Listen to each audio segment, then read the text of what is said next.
मी 19 वर्षाचा तरुण, दाढी मिशी फुटलेला, भरीव बांधाचा धिप्पाड गडी. माझ्या अंगात रक्त सळसळत असतं. लाथ मारीन तिथे पाणी काढीन अशी माझी वृत्ती आहे.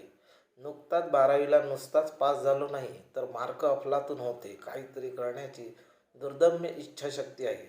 अर्थात बाकीचे म्हणतात तसे परिस्थिती आडवी येते असं मी म्हणणार नाही. कारण काहीतरी केल्याशिवाय काहीतरी होणार नाही, हा न्यूटनचा नियमच आहे. म्हणूनच बॅग भरत आहे. उद्या मुंबईला जायचे आहे.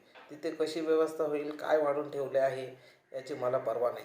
कारण घरची परिस्थिती गरीब, मला ती बदलायची आहे. शिक्षणाला खरंच महत्त्व आहे की नाही यात शंका आहे. कारण या बाईने मला माझे शिक्षण पाहून ऑफिसमध्ये जॉब दिला आहे. मालकीन बाई म्हणाल्या, सुबह आके यहाँ झाड़ू लगाना है, इसके बाद जो भी कस्टमर आएगा उसे चाय दिलवाना, बाजू वाली टपरी पर ऑफिस के नाम पर उधारी लिखवा लेना, कस्टमर आते हैं मुझे फ़ोन करना.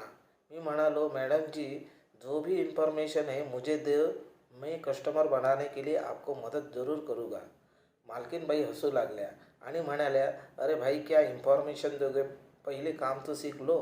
लेकिन मैडम जी, आप बताएंगे नहीं तो मैं कैसे सीखूंगा. मॅडमजी पुन्हा हसल्या. अगदी लहान कच्चा लिंबू असल्यागत माझ्याकडे पाहू लागले. पहले ही दिन सीखना चाहते हो, चलो अच्छी बात है, लेकिन मैं कस्टमर से कैसे बात करती हूँ, क्या बातें करती हूँ, वह पहले देख लो. आहिस्ता आहिस्ता कस्टमर को क्या इंफॉर्मेशन देनी है वह सीख जाओगी.